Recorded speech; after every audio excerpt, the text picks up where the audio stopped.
So I think about death all the time because it's probably the central theme. It's probably the thing that I think the most about. And I think that influences how I see time and also how I think, how it influences agency. Like what actions I'm willing to take despite the judgment of others.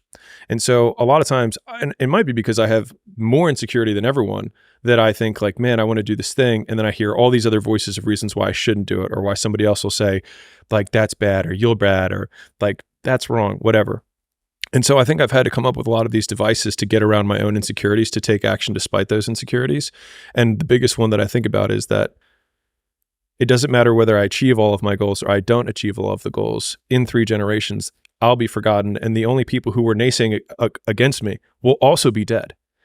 And so then it's like, just do it for me. And then when I wake up every day, there's only one voice I have to listen to.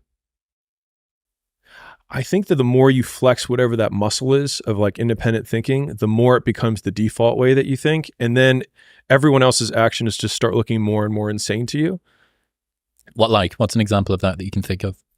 I mean, shoot, just the most basic ones of like living the life that you don't want, not wearing what you want to wear, not dating who you want to date, not living where you want to live. Like you're living at home and you want to move and your parents say no and you don't make the move, or you're dating a girl because she's socially accepted, by your friend group, she's safe, but like there's always some distance in between you, but you're like, I don't want to risk it, right?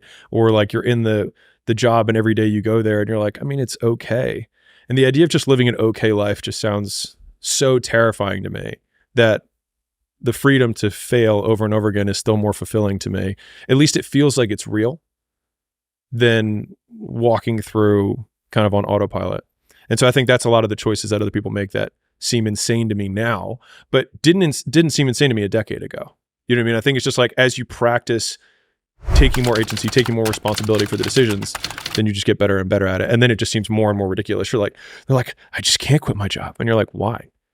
Like, no, physically, why? Like, why can't you quit your job? Like, you know what I mean? They start hyperventilating. And it's like, could you move in with your parents? Could you move in with a friend? Could you split rent? I mean, I could, but I mean, other people who are going to die in 100 years would think what? And one of my favorite ones is, and I say this all the time to Layla, like whenever we're getting to some sort of like mini complaint, it's like, if you zoom out far enough, you can't see the earth. So we're talking about like, oh man, they're going to mess up this order on this vendors, blah, blah, blah. I was like, if you zoom out far enough, you can't see the earth. It's just like, it just puts everything immediately into perspective of how ridiculous some of the things that we're concerned about are.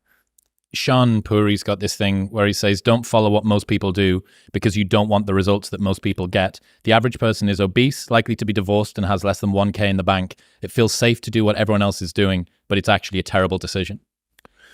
It's like the best way to guarantee to not have the life that you want is to do what everyone else is doing. Unless you want what everyone else has, which no one does. Yeah, it's being able to think for yourself and treating it like a muscle, I think, is a smart way to consider it, because in the beginning it's really, really hard. Totally. You've been resting on societal norms and the way you've dealt with past trauma and your parents' expectations and what all of your friends do and what's accepted and all of this stuff for so long that when it first comes to you needing to step on that muscle, it's like trying to move your ears. Like all humans have got muscles that can move their ears, but because no one works it as a child, they just atrophy away. And this is the ear muscle of personal growth. I think I had a lot of practice with it because so like a lot of people have many voices that they hear that they feel are judging them, right? They have their friends, they have their uncle, they have their siblings, they have their cousins, coworkers, whatever. I think I had just one voice that I heard really loudly. And I was talking to one of our employees the other day, and I was trying to put it in perspective, a younger guy. And I was like, I imagine how much you care about your mother's opinion and your father's opinion and and all of those other people. I was like, and now imagine that there's literally only one, because I had no siblings. I basically had no mother. I had just a father. And so like his approval was literally everything. And he disapproved of the path that I wanted to take in my life.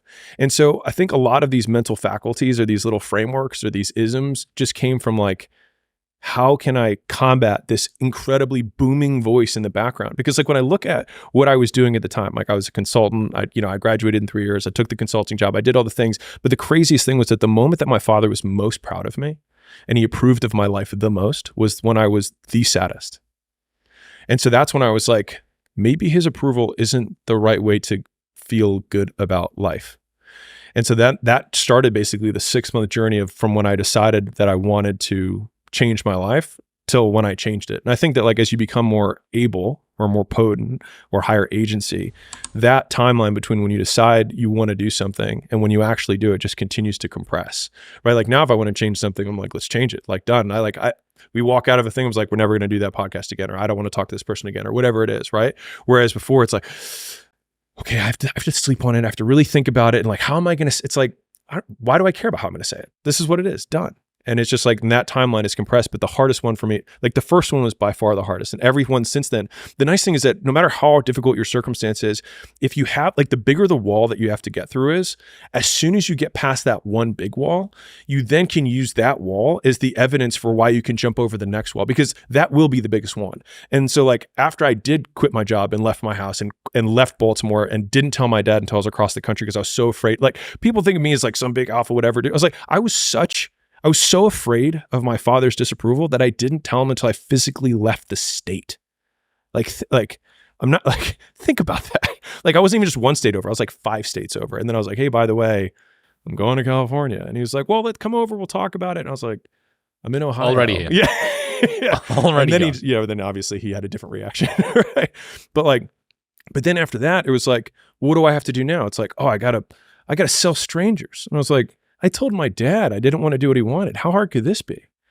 And so like it then becomes this one huge proof point. So the bigger the dragon is that you have to slay, the more evidence you have that you can slay the next dragon. And I think that is, if there's ever been a good point for why getting over the first hard one is so hard, is that it will then give you the reinforcement that you can do whatever you need to do next.